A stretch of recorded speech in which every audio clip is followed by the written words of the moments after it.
For me, real estate was a way to express this kind of inner entrepreneur. There was just this massive opportunity to be able to highlight what an incredible story he has within the industry, and then also shed a spotlight on a relatively unknown part of Florida. In order to scale this, we have to run this place like a Fortune 500 company. It can't be run like a real estate team. What's fascinating about being a real estate agent is that you are basically the gatekeeper of data in your market. The way you're able to articulate that data is where your value lies. It's where a machine cannot take your job. Really, at its core, what MyOps is it gives you the systems and processes that we created here at Spears Group that's supercharged by AI. And what makes MyOps different is this is being built by an agent whose boots in the ground has been in the business for decades plus, and my operator who's helped me integrate all of these functions into our very successful team. And then we bring in a chief technologist to translate.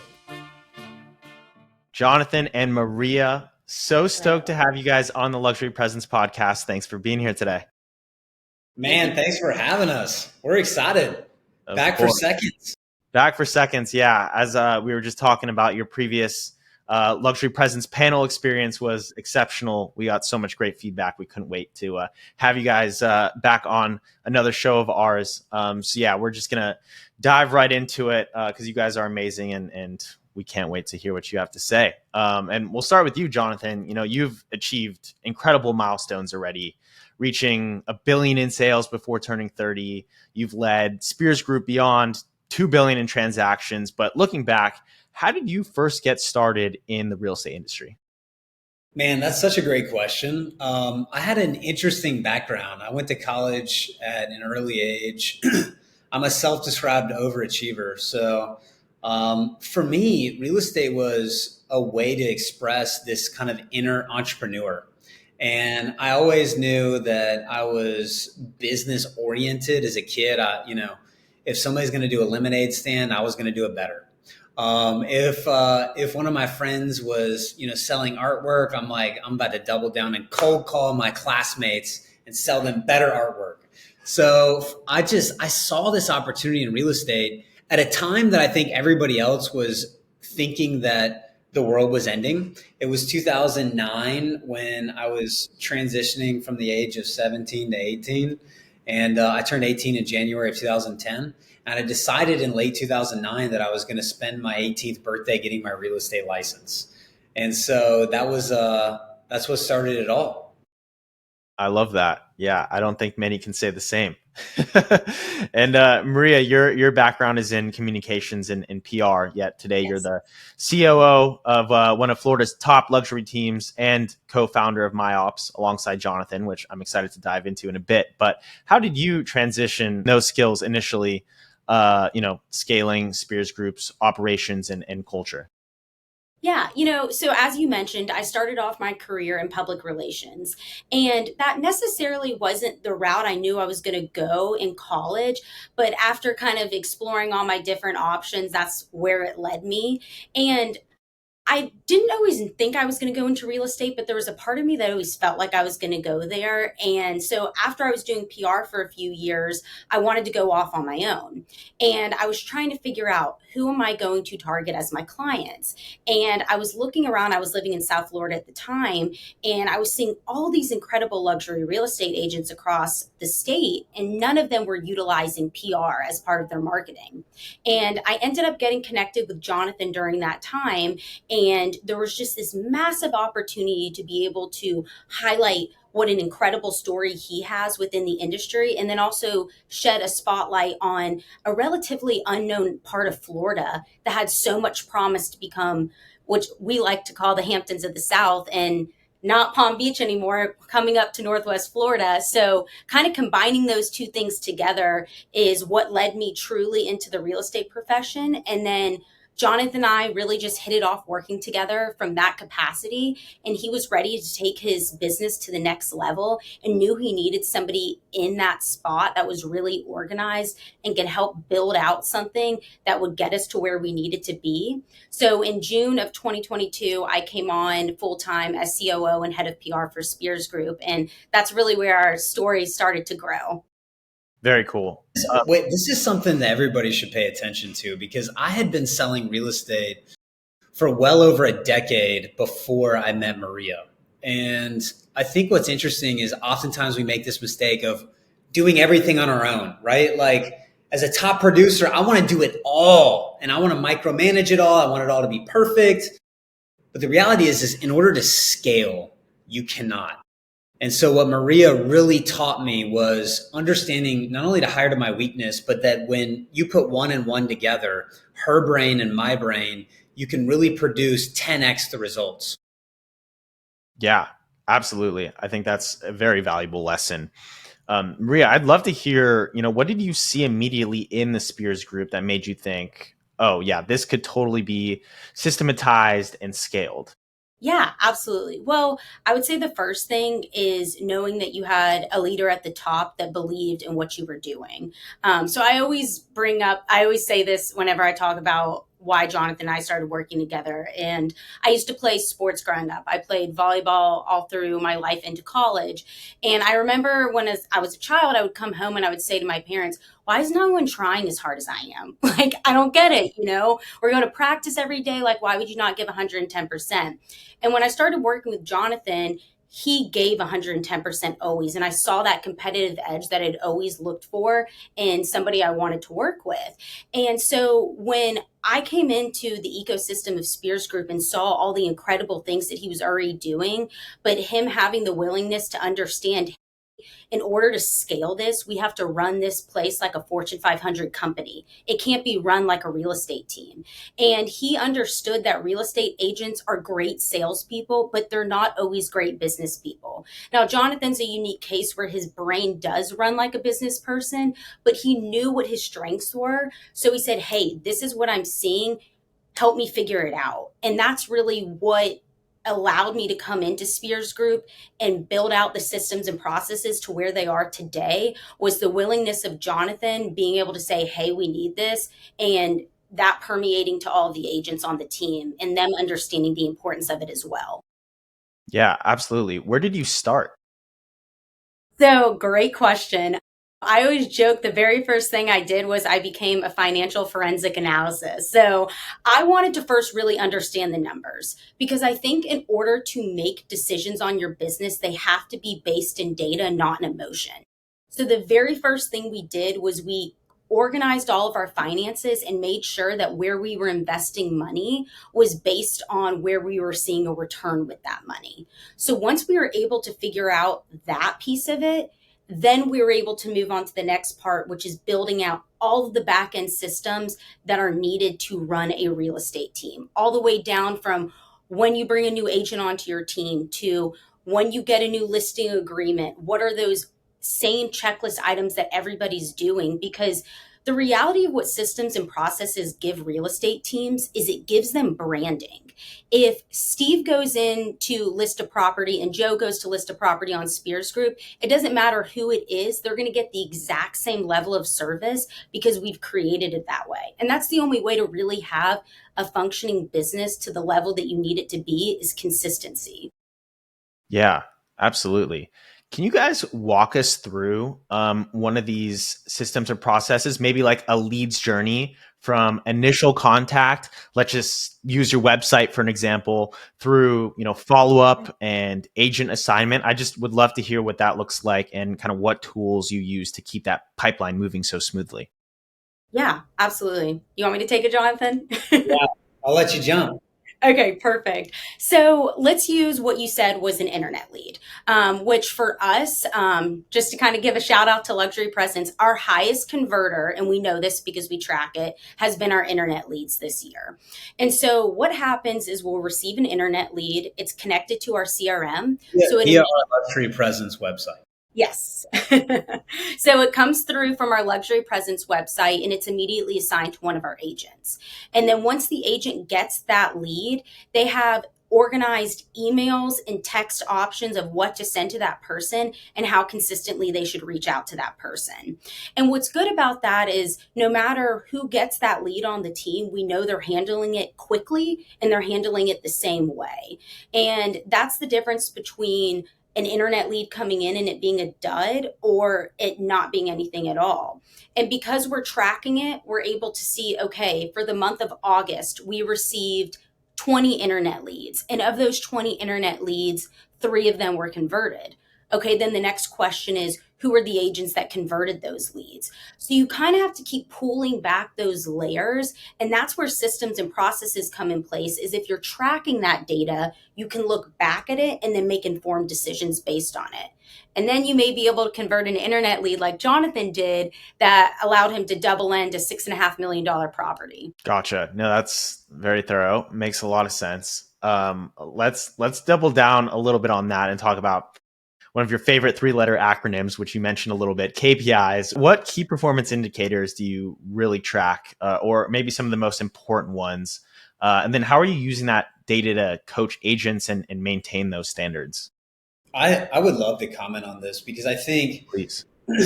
what happens in a market is the way a market feels is never what it actually is.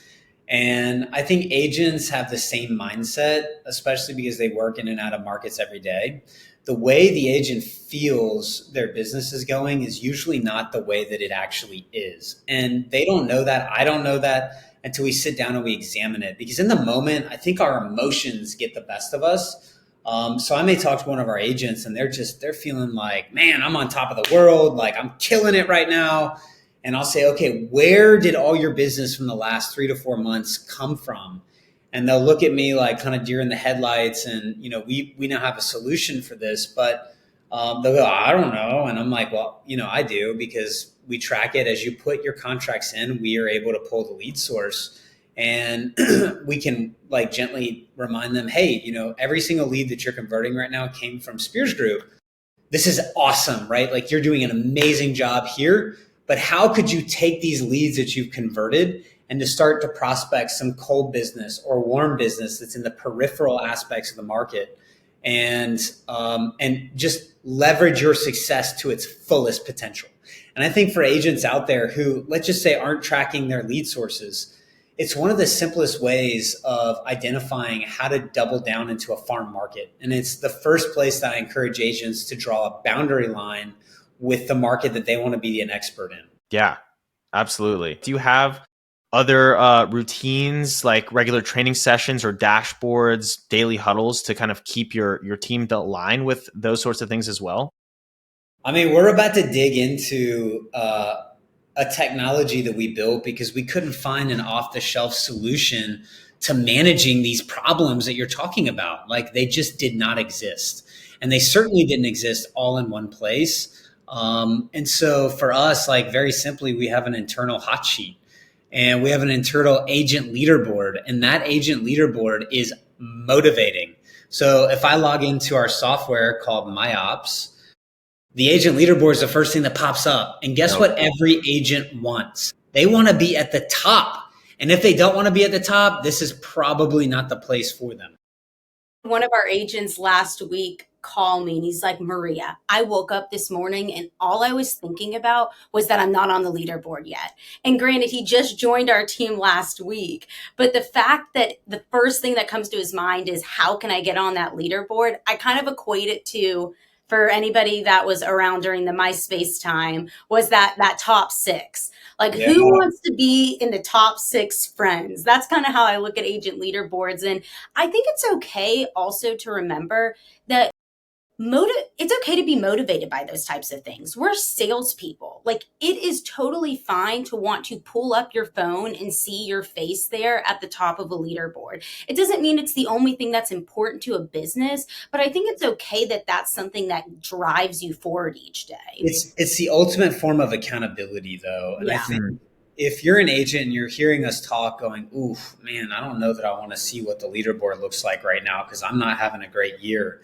Instead of crawfishing away from that, I would embrace that thought process and really sit down with yourself and explore why.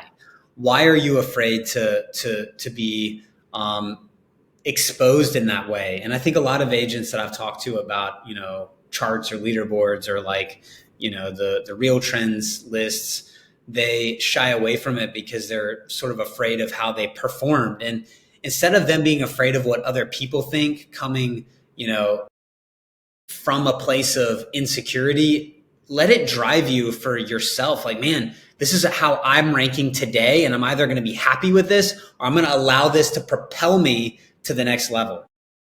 Yeah. And that's very simply just doing the things that I know I need to do, those KPIs, key performance indicators, that every day will get me a little bit closer to my goal and a little bit closer to my goal. And I'm going to use this for internal accountability. Absolutely. Are you guys looking at those KPIs every single day? Is that a daily practice that you guys do? Absolutely. Yep. Yeah. Because, and that's a great question to ask, because it goes back to what Jonathan was saying earlier. I think so many times we either overcomplicate the things we need to be tracking, or two, we don't want to look because it's not what feels good in the moment. So when we were asking agents, hey, where did your business come from this year? If you are choosing to not track that and understand that, you could be spending all of this time, like let's just say you're spending a bunch of time doing open houses, but you look and open houses didn't convert for you this year, and you weren't doing all these other things that could have gotten you the business you needed. Now, we have the complete opposite problem with one of our agents on our team. All of his business came from open houses, which is great. But again, take that data and then make informed decisions on what you need to do to ensure that you're not putting all your eggs in one basket and you're having a diversified business. Can you pinpoint any other like KPIs that agents maybe spend too much time focusing on that they shouldn't be? I do. I think that agents will spend time focusing on volume of calls versus quality of calls. And I think the old adage of just make the call is super important. But a lot of times agents will go, you know what, I got to get 50 calls in a day. And they're seeing that their answer conversion rate's like 1 out of 50. And actually that may be a pretty good answer conversion rate. If you could figure out how to really hone in on a farm market, and I always tell my agents is don't cast your net too wide, because when you say, hey, I'm the leader of 30A and I sell all of 30A, well, 30A is, a 28-mile stretch of corridor with thousands and thousands and thousands of homeowners. I can't expect anybody to understand every single one of those homeowners the way that a mayor of a market should, which if you're the mayor of your market, you should understand every person, every who that's transacting in your market, what their background is, where they're from, do they live here full time, and then the whys. Why did they sell? Why did that home get $1,000 a square foot and then the house next door got $500 a square foot? Why? And if you can't answer those two questions about every single property in your farm market, then you're not really in that mayor of the market status. And that's also what separates you from the robot trying to take your job, aka technology, Zillow, realtor.com, homes, any of those websites that would share information to your client. They can't articulate those two things. And if you can do that well, you're able to add tons of value to the value of their property and the value of the narrative in the market. Absolutely. I'd love to double click on that mayor of your market, which I think ties perfectly into branding and marketing. You guys mentioned earlier you've dubbed your market Hamptons of the South, which I think is really creative. How did you come up with that branding concept, and how does that kind of weave into the themes in your marketing materials and listings? Maria, maybe you can chat about that. Yeah. So I mentioned earlier that my background, I was working for a large public relations firm. And during that time, a lot of my clients were tourism authorities. So I would see how we would go in and we would brand entire areas. So when Jonathan and I started working together, we sat down and we were like, okay, what is that tagline that no matter what interview, podcast, or conversation you get into, you are going to call 38 this? And so we brought our brains together and we both came up with Hamptons of the South. And we're like, okay, this perfectly encapsulates what 30A is. So no matter what conversation you're having, say Hamptons of the South. And so you'll watch any interview we do. I promise you, you'll hear us have that tagline. And then finally, we were able to get this large piece with the Wall Street Journal talking about the growth of 30A. And it was titled the Hamptons of the South. And so that's really what I want people to think about when they're branding an area or figuring out like that next step beyond just marketing a home is what is the feeling that person gets being in that area. It doesn't matter if you're in small town USA or one of the biggest cities in our country. find out what makes your area unique and then run with that and repeat it over and over again until it sticks. Love it. Maria, what PR strategies kind of helped you get some of those placements and, achieve such a level of exposure? Yeah, that's a great question. I would say the number one thing you have to do is understand what makes reporters tick. I think so many times when people approach wanting to get media, they're like, I think this is important, or I think this would be something they'd be interested in. Throw that out the window. Find out what the reporters actually care about. So, a big part of my job is just researching. So, I will find, let's just say, Rob Report, and I find a reporter in there that's covering unique attributes about a home. Instead of just pitching that reporter and saying, hey, this is a pretty property, you should write about it, I could say, hey, this house was outfitted to specifically cater to this owner's dog. So this makes this property interesting. And that's going to make the reporter be like, oh, wait, that's kind of cool. That's something that my readers are going to find interesting, not just, hey, here's another property you should write about. So that number one thing is understanding what reporters are actually interested in and then formatting your pitch to them to fit that versus trying to push what you think is interesting. That's such good advice. Yeah, makes complete sense. Yeah. Jonathan, what advice do you have for agents who are, attempting to become that mayor of their own market, maybe in a luxury space specifically? So it's interesting because I started my career in foreclosures, right? It's maybe the opposite terminology to luxury in Webster's dictionary or ChatGPT. But I think the number one reason that I was able to go from being a foreclosure, peddler to selling luxury homes and really shaping the luxury end of our market was my obsession with that end of the market. And I think if anybody hears me that, obsession may sound, I don't know, to some harsh, but I ate, slept, breathed, sometimes suffocated on our market. And I understood everything happening.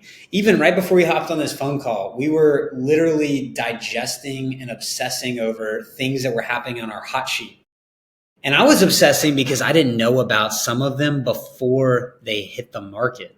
And that's the thing. You get to this point where you spend enough time in it, you start to understand the stories and the narratives before something may ever come to light. And information is what's so powerful. The Fortune 500 companies of today are obsessed with getting your data.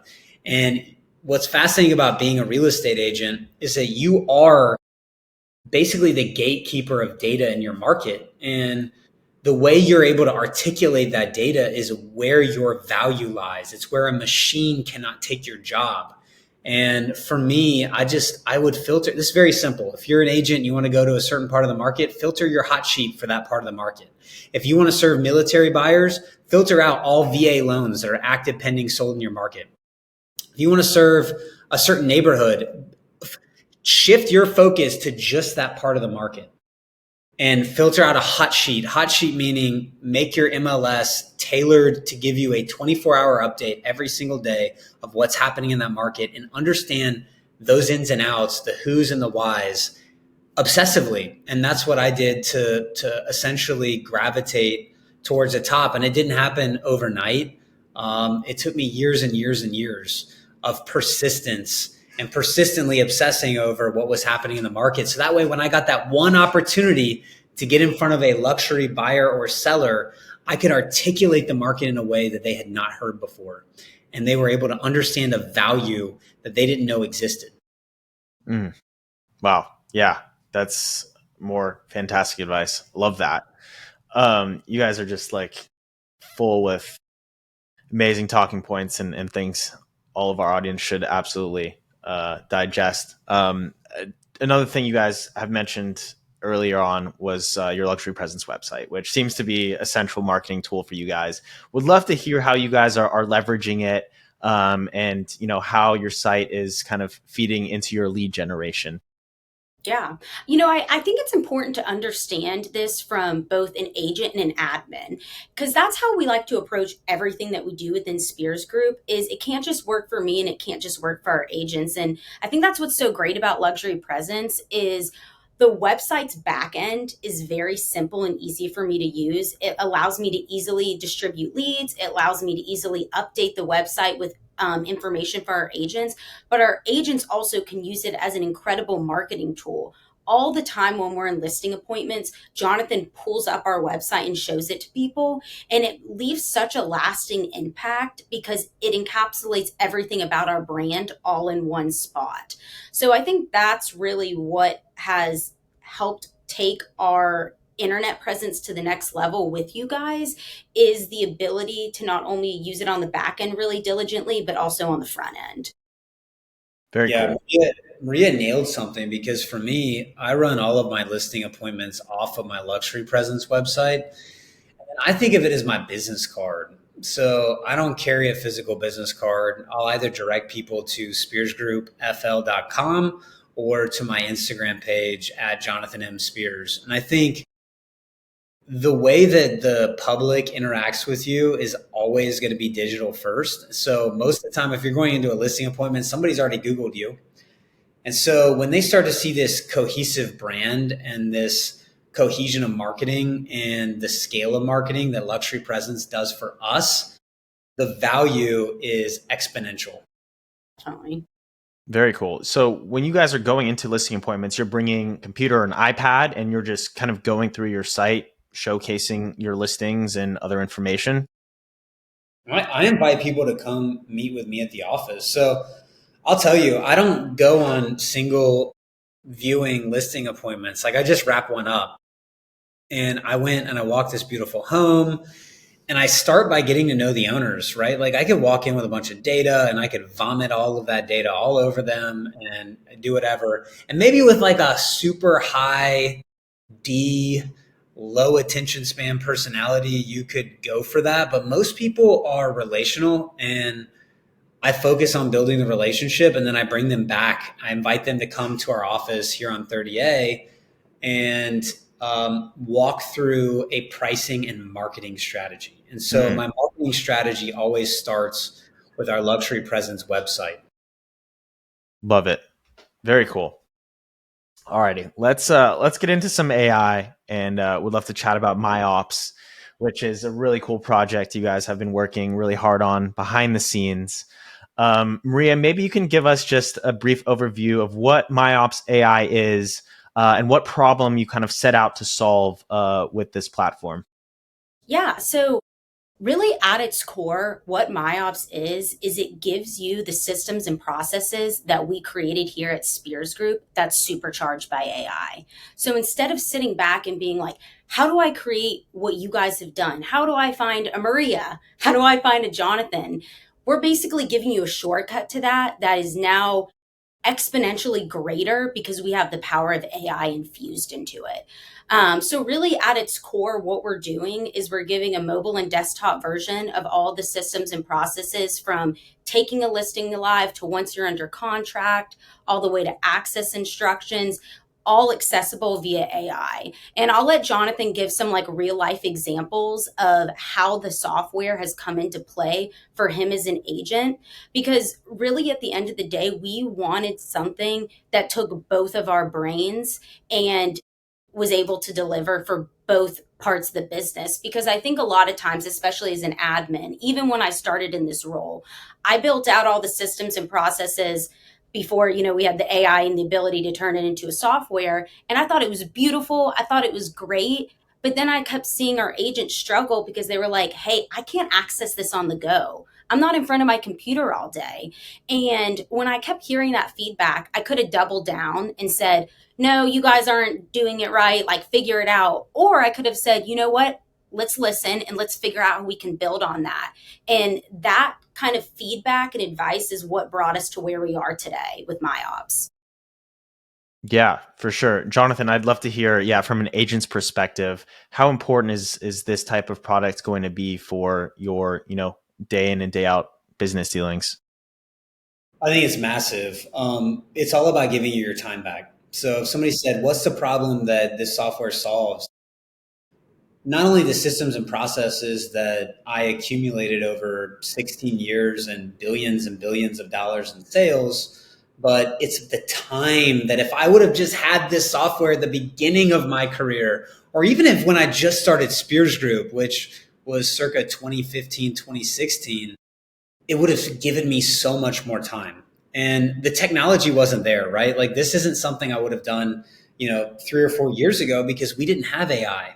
We didn't have any LLMs that we could take and really infuse these systems and processes with. So just very simply, how does it save me time? It's like an assistant in my pocket. And I'm able to pull up the AI because all of my staff is already working in our software. They're already operating the processes that we have all in one spot. Whereas if I'm on the go, let's just say our team, instruction manual would have said, go to our Google Drive and check for gate codes. And so if I'm out showing, I'm going to pull open Google Drive. I'm going to open up a doc that says gate codes. I'm going to hope that that document's been updated. And I'm going to scroll while I'm also driving down the road illegally and try to find that gate code because I'm a real estate agent. I'm on the fly, right? I just got this phone call.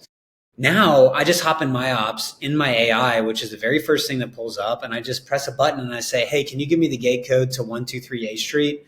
And boom, the AI is able to retrieve that information and bring it up. And I think where we're at with technology is such a great space because the back end operations have been, put to the sidelines for so many of us because why? We didn't have the structure, capacity, or mindset to try to build out something from scratch.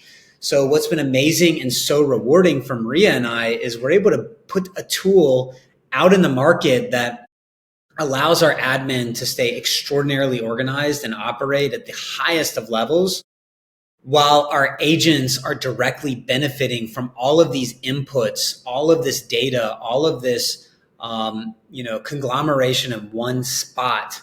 And it's giving us our time back. The other piece that's helpful for me is I get documents on the fly. So if I'm out showing and somebody's like, hey, I need to see the boundary on that survey, I ask the AI, hey, I need a survey for 123 A Street. Boom, it's right there. Hey, I need rental projections for 123 A Street. Boom, it's right there. And I think the other component too is we found that most agents run their businesses with their admins through Apple shared notes. And I think I met with 3 or 4 different $1 billion plus per year teams. So they're doing more business than I'm doing. Everything is in a shared note.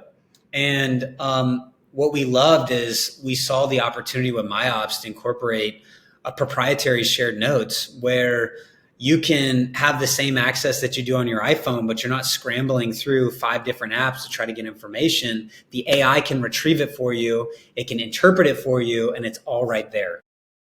And one really cool use case from an admin perspective that we've got to use just as recent as this week was we were doing all our agent reviews. And Jonathan's busy. He's on the go. He's going to come in 5 minutes before and he's like, hey, Maria, where's all of, Steve's business come from this year? How much have we made off of him? How much have they made? Let's get a quick analysis. All I have to do is go into the AI and say, give me a breakdown of Steve's business. And it's going to tell me everything. It's going to tell me how many luxury presence leads have they converted this year. It's going to give me all those details that we need. So when we go into that meeting, we're not basing anything based on emotion. We're basing it off data so we can actually help that person. And I think that's the reality of it is we want to help people bring their business to where it can be. We've done over $2.5 billion in sales. We have over 20 agents on our team, and we only have 3 staff. We have myself, Jonathan's executive assistant, and a marketing director. And we run like a powerhouse, and we are not slipping through the cracks because we have organized systems. And that is always going to be the difference between being good versus being great. And we really are passionate about making this industry great. And so that's really what sparked the thought behind what we've done with MyOps. This is really exciting. When is it going to be available? So we're doing a rolling release next month. And then from there, we're going to be opening it up to the public. So if you are interested in learning more about it, and so we can keep you up to date on the launch date, you can go to MyOps AI and you can sign up. Those emails go directly to me and Jonathan. So we'll be connecting with you guys and answering any questions you may have. Love it. And yeah, we'll That's definitely throw great. that in the description of our episode here. But yeah, no, it sounds like an incredible tool. Would love to hear like what other like integrations will be capable. Like I assume you'll be able to hook up your CRM. Is that something you guys are working on? So, right now, there is not a CRM capability, and we did that on purpose because we know that a lot of agents already have stuff that they use and is ingrained into their business. So, like for example, with Compass, ours is built into the software that Compass gives us, or people have your follow up bosses, your Boomtown. So, we kind of strayed away from that capacity. But from a CRM perspective, it does track all of your clients in the form of our new listing information form and our new contract information form. So it is collecting data on how often you're transacting with clients. But in terms of actual integrations it has, there's a financial component of it that's hooked up to Plaid, and Plaid allows you to hook up your American Express, your QuickBooks. So all of your financial data is being fed into the finance portion of the software. So you are able to know what your true net profit is. And that is one thing that like John, I can already see the look on Jonathan's face. I get so passionate about this, and so does he. Not every dollar earned is profit. Mm, If you are not tracking your expenses, you really have no idea how well your business is running. We see it all the time, especially with team leads. They'll be like, I have this great producing team. And I'll ask them and I'll say, hey, what percentage is your business and what percentage is the agents? And they're like, I don't know, we've done 200 million in sales. I'm like, but no, you don't know. You could be doing all of the business or your agents could. So that would, I would say, is one of the main integrations. And then it's got like a Google Maps integration too, just to simplify entering the data in. cool. How has your guys' experience been like working with engineers to build this out? How are you balancing, your time? Because you guys run an incredible sales business. Is this kind of like a side hustle, or is this, a full on like business you guys are building right now? That's such a great question because the more curious we've been on AI, which has been years in the making, the more we've learned about how most businesses are built. And typically, with almost any software that you guys are actively using, it's being built by a chief technologist first. And what makes MyOps different is this is being built by an agent whose boots in the ground has been in the business for decades plus, and my operator who's helped me integrate all of these functions into our very successful team. And that's been the lead. And then we bring in a chief technologist to translate. And so typically the CTO is the one that leads the charge. They have the vision. In our end, we're not technologists. We are entrepreneurs that see a vision and a problem that we urgently want to solve for our industry, especially with all of the AI capabilities that are coming down the pipeline. We think that agents 5 years from now will not look the same as what they look like today. And we want to equip them to be the very best that they can be going into these shifting changes in technology.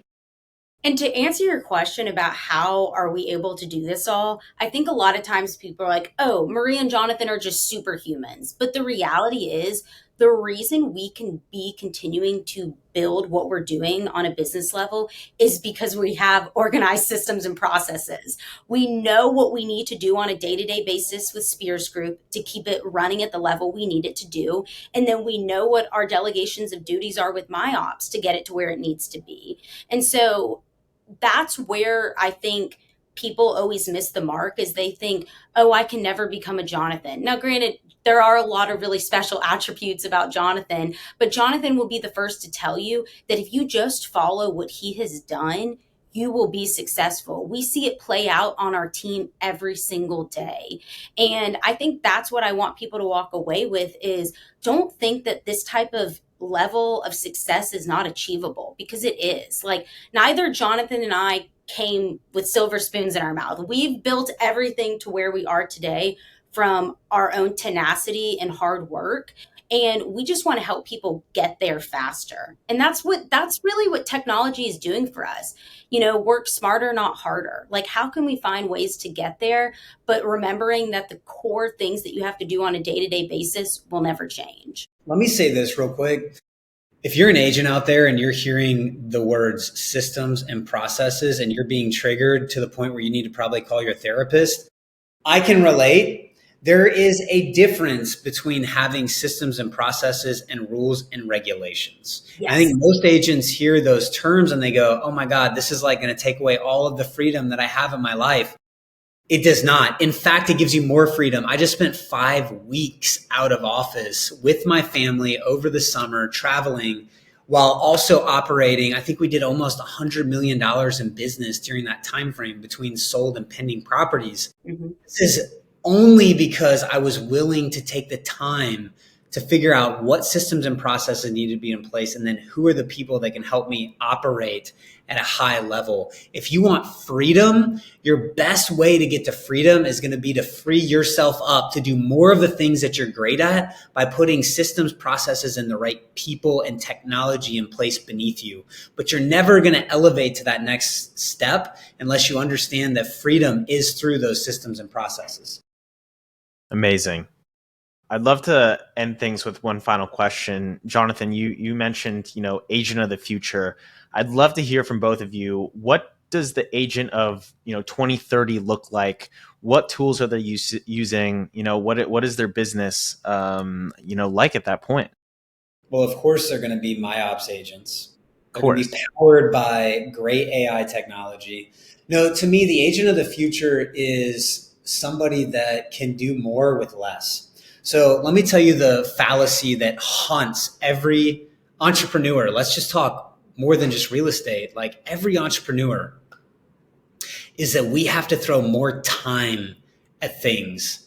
And that's the thing that I think the danger of chasing success is, like, I just got to throw more time at it. You know what? I had my kids, but I'm going to have to miss their ball game because I got to go over here and I got to do this.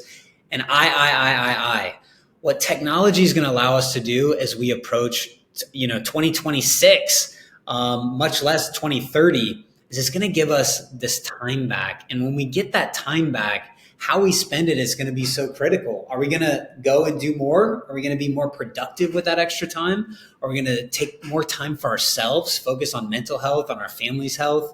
What are those goals that we want to achieve? And that would be a challenge I have for everybody listening is, as you get your time back, how are you going to spend it? That's amazing. Great. That was a good answer. It was. He always has the good answers. But my main thing when I think about the agent of 2030 is it kind of goes back to, what does AI do really well? What AI does really well is it interprets our data and gives us patterns on what we're doing. So it really goes back to what Jonathan just said. If we are taking the time to track that data and see the trends, we're just going to be able to do more with our time because we have that information. I can't tell you how many times I sit down with agents and I look at the things that they're doing that is sucking away time when all they're trying to look for is more time. And I'm like, guys, if you just take, 5 minutes out of your day to do this, it's going to give you back 5 hours at the end of the week, just quick example. So I think that's what I see the agent of the future is tracking their data, having their data available to them, and then being able to make the best informed decisions based on what that data is telling them versus basing it off an emotion. Love it. You guys were both incredible guests. Thank you so much for your time. What an awesome episode. Can't wait to listen back on this one. And for those of you watching or listening from home, thank you so much for tuning in. Make sure to like, comment, subscribe, all that good stuff. And we'll see you next time on the Luxury Presence Podcast. Thank you.